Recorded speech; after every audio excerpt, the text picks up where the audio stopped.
They dared not meet his gaze. Not the pirates, not the Burman prisoners, not even Miss Wingsworth, who hovered in the doorway. The doctor stood tall and still in the center of the cocktail lounge, the look in his eyes holding them transfixed and terrified.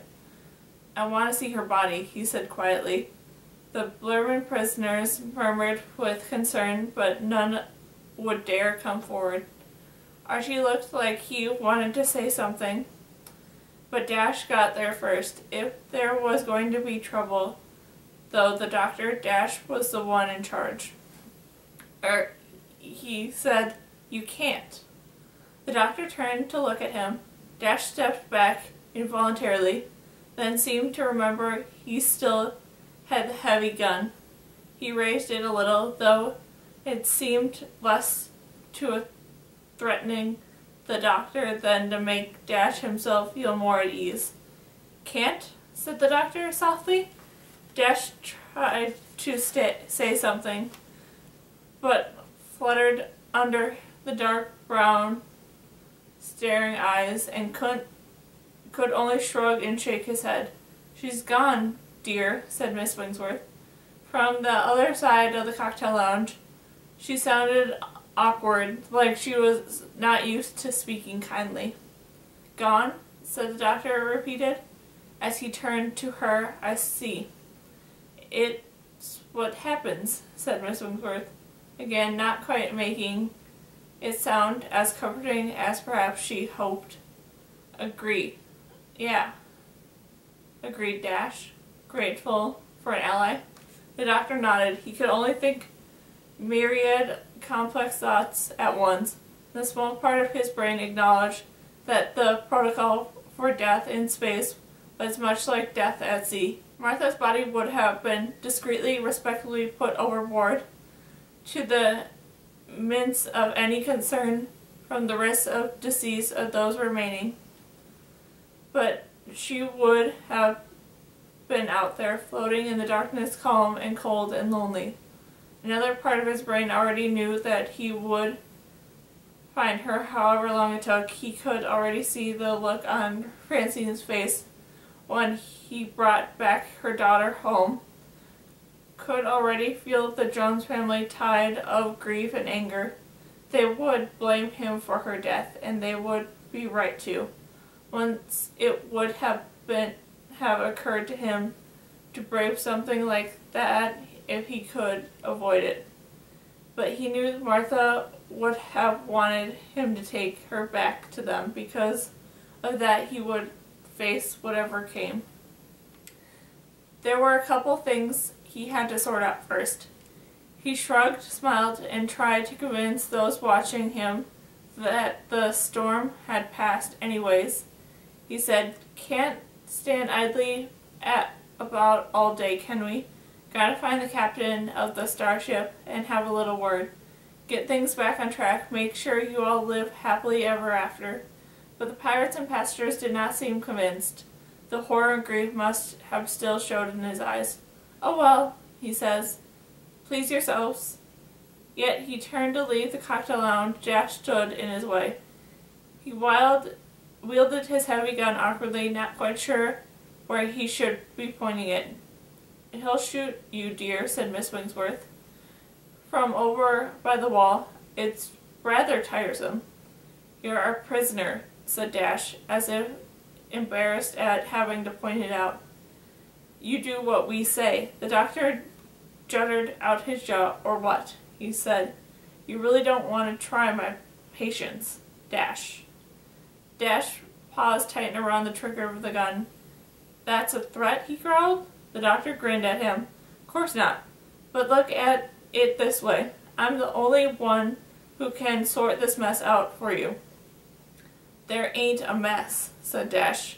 "We're the ones in charge." "Really?" said the doctor. "The three of you?" "The others'll be here any minute," said Joss. "There're going to be more of them," moaned Miss Wingsworth. Will be such a nuisance." "Yeah," said Archie. "That's right," said Dash, seeming more confident with his comrades beside him. The doctor laughed. Let's see how much trouble you three are in when they get here." "What do you mean?" asked Dash. "Well, look at you," said the doctor. "Oh, I know it's not been all you expected. There's nothing but nibbles and pillage and so on, but you've been here how many hours, and what have you achieved? Have you got into the bridge? No. Have you found the engine room? No. We killed some people," said Dash. "But not very brilliantly," said the doctor, corrected. "Only Martha's staying dead. So that's what one whole person in this, what, how many hours? You think your comrades are gonna be impressed? That's rubbish." "It's rather shabby," agreed Miss Wingsworth.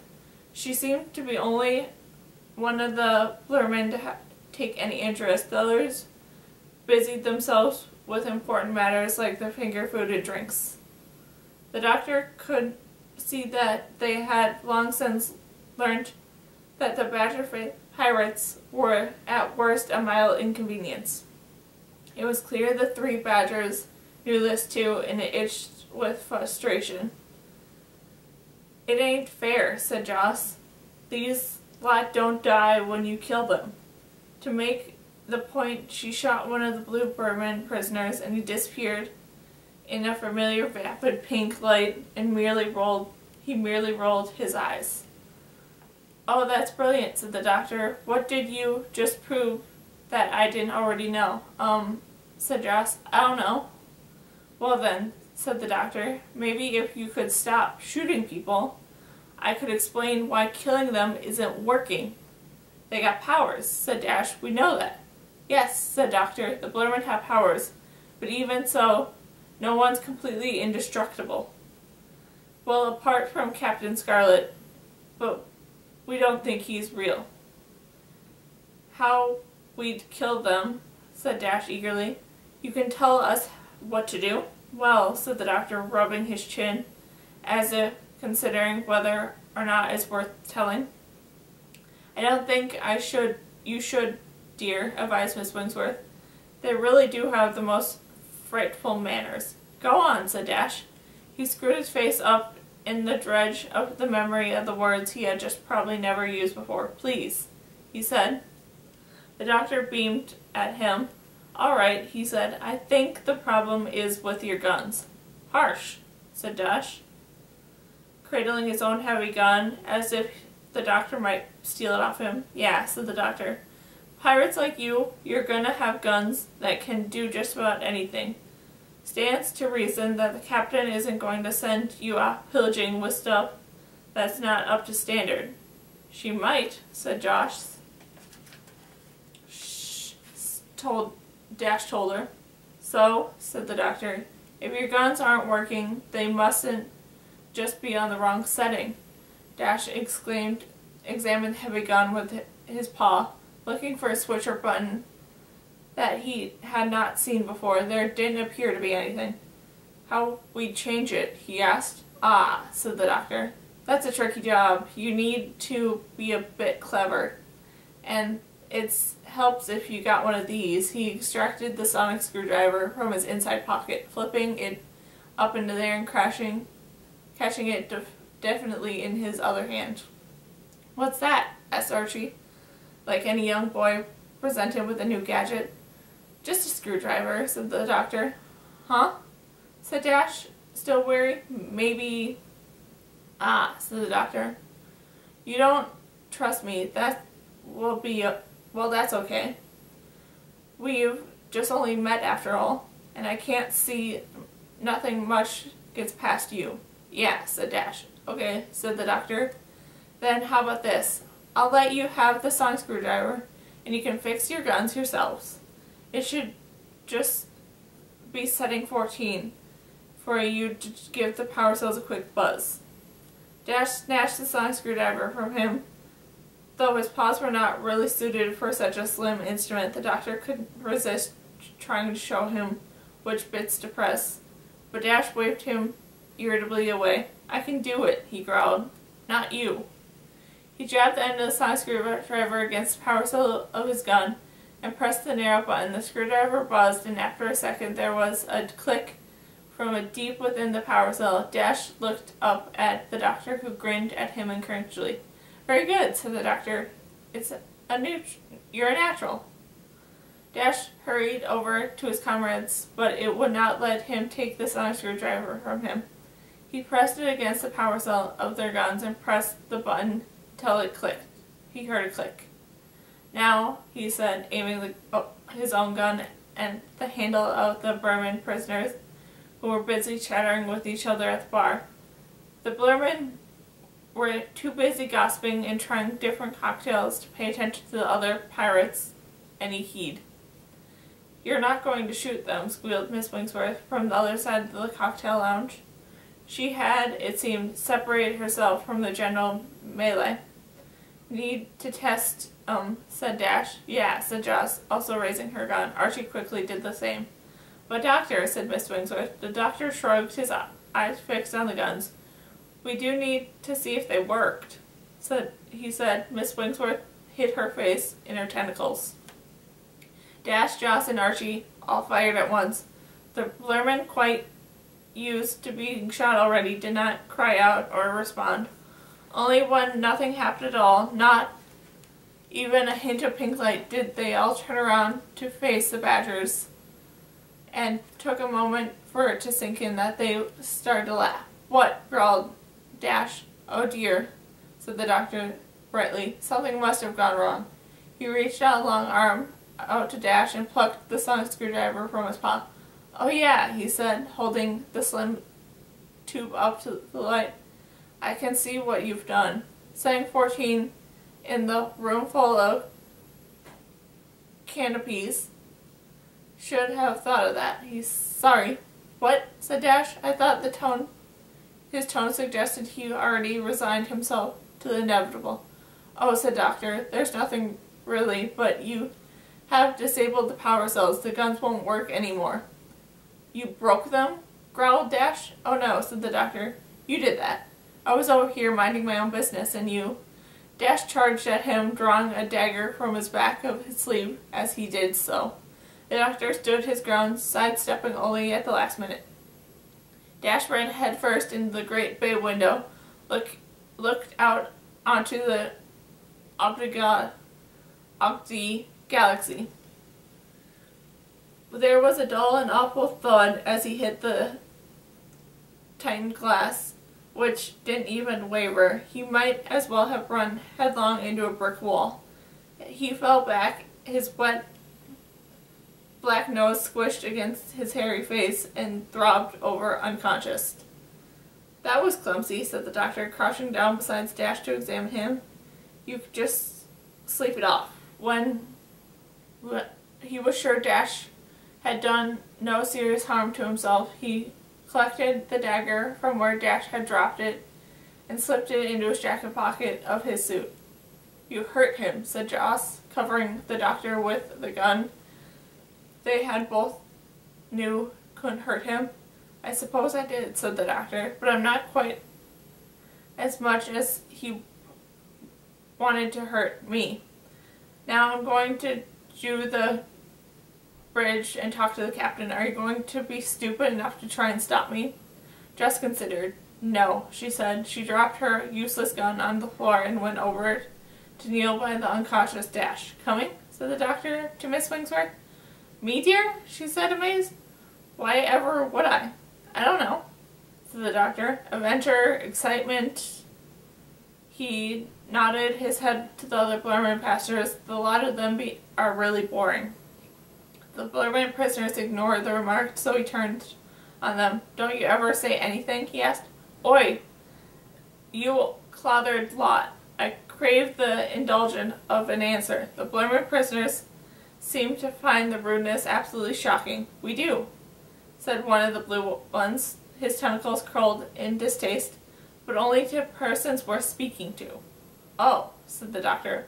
"Well, you carry on with your completely complimentary drinks, and I'll take my worthless self out of the way and go save all your lives." They didn't even respond. "I won't worry, dear," said Miss Wingsworth. "My great-aunt Amy wrote a high tea novel and knows, said our class are often incapable of anything but indulgence. I'm not sure she meant it as a criticism, but yes, I do rather think I fancy a tour of the bridge, since you were so kind to extend the invitation. Good, said the doctor. Welcome aboard. I don't suppose it's going to be much good telling you not to wander off and things. The very idea, said Miss Wingworth, with the light of the trickling of a laugh. Said Archie. Yes, Archie, said the doctor. He said again. Can I come? I want to see stuff. Oh, really? Laughed Miss Wingsworth. You don't think after everything that you'll be, as long as you behave, the doctor interrupted. What's that mean? Said Archie. You'll see, said Miss Wingsworth. You do as you're told, said the doctor explained. Say, please, thank you. Don't try to kill anyone, Archie considered. Don't see why, he said gruffly, but okay. Good, said the doctor, clapping his hands together. Well, no time like the present. Allonsy! He marched off to the cocktail lounge. Out of the cocktail lounge. Archie and Miss Wingsworth had to run to catch up to him. The far end of the ballroom, to the left of the stairs, a small door led off to another narrow passageway. They followed this to the steep flight of the metal stairs and the plush wood of the carpet in the first-class compartments giving way to simple whitewashed walls and thick metal.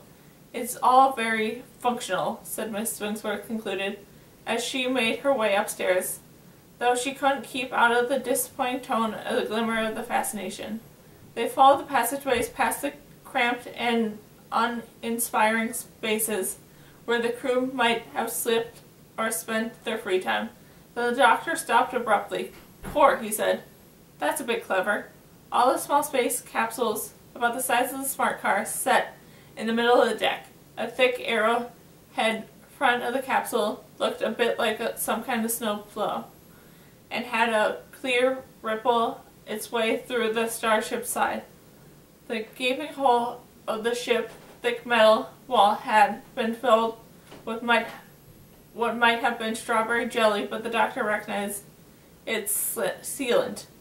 For a moment he thought that the ship's crew, who must have been struck into space and the hole had been gorged. The brilliant emergency system then filled the gap when the sealant keeping everyone else on board alive. I guess that's you, said the doctor to Archie. Yeah, said Archie. Dash did the driving. You came over in that? Laughed Miss Winkworth. Aspiring a tiny capsule. Surely no room for the three of you. I had to sit on Joss's lap, Archie explained. He grinned. It was good. They'll have hundreds of capsules like this, said the doctor. They spurt from the mothership in their hundreds, and whoever they're attacking might shoot down a few of them, but some of them are still able to get through. They're zippy, maneuverable, and a bit good, really.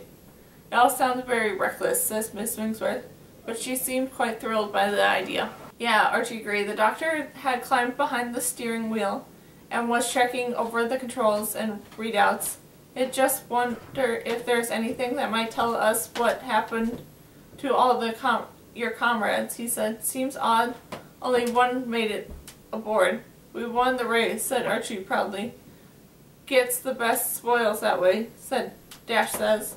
I see, said the doctor. He opened the glove compartment. 80 chunks of gold earrings fell out on the floor. Sorry, said Archie. So that's a lot. All right, said Archie. They're all bonuses. You could wear one in each ear, couldn't you? Said Miss Wingsworth. It would be tidier that way. Nah, said Archie. That's not what they're for.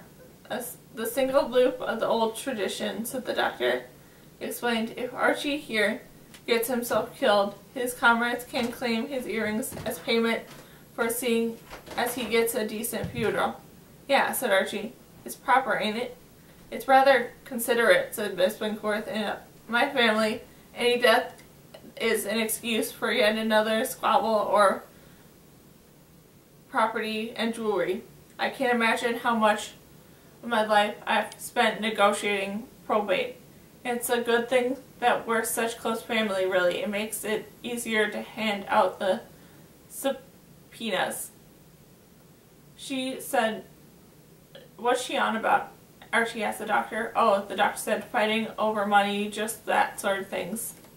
Archie grinned at Miss Wingsworth, seeing it in something new, something he understood. "Good," he said. "If Martha was here," said the doctor, come blurting back out of the small capsule, "you know what she would say." "No," said Archie, hanging his head. "Really," said the doctor, "you don't have any idea?" "She wouldn't like it," Archie admitted. "That's right," said the doctor, "and you know what? Just for her, I'm going to make sure a lot changes in your ways." He met Miss Wingsworth with a terrible gaze. "All of you," he said. "What are you implying, dear?" laughed Miss Wingsworth, though without the lightness in her words suggested. "She's okay," said Archie. "I was bored of killing them anyways. It's no fun when they come back." "Really," said the doctor sternly. "Killing Martha was much better for you, was it?" Archie again hung his head. "No," he said. "He's rather upset about it," Miss Wingsworth told the doctor. "When I first met her," said the doctor, "she was training to be a doctor. She wanted to help people, wanted to make things better. She did, wherever she went. She made things better. I couldn't have been more proud of her. She was going to do brilliant things." His smile faded, and you stopped her. Archie scratched awkwardly at his ear.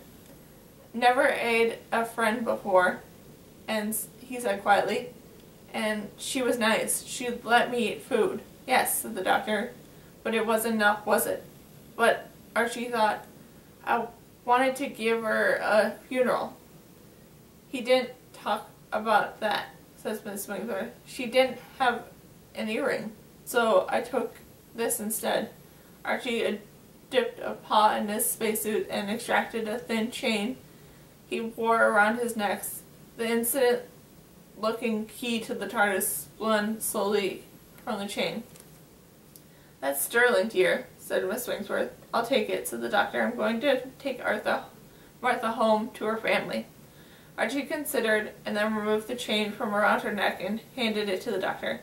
"Can I come too?" he said. "Of course you can't," said Miss Wingsworth. "Oh," said Archie sadly. "Her family wouldn't take it too well," said the doctor. "They're not going to be happy seeing me." "And also," says Miss Wingsworth, "there isn't a body. I'll find her," said the doctor, "however long it takes." "You say so, dear," said Miss Wingsworth.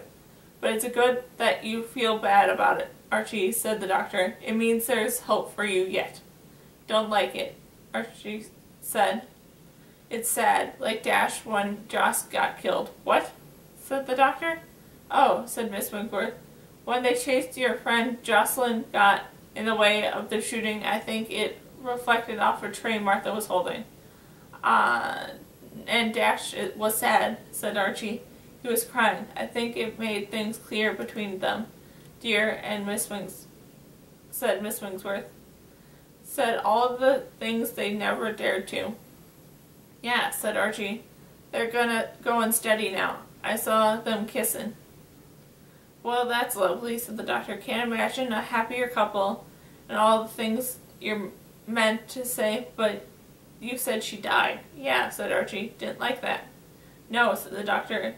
"I can see that, but she died, and now she's going out with Dash." "Yeah," said Archie. "So when she woke up again," said the doctor. "No, she went first," said Archie, "like the transmit, when none of us was looking." "It's never when anyone's watching," says Miss Wingsworth. "It's discreet like that."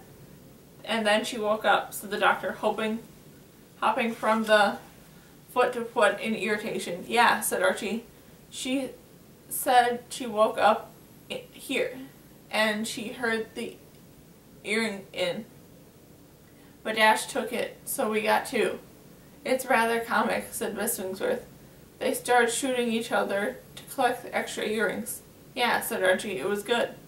"But then," laughed Miss Wingsworth, "they realized that while they're still stuck aboard the Brilliant, they've nothing to spend the gold on. It's really delicious."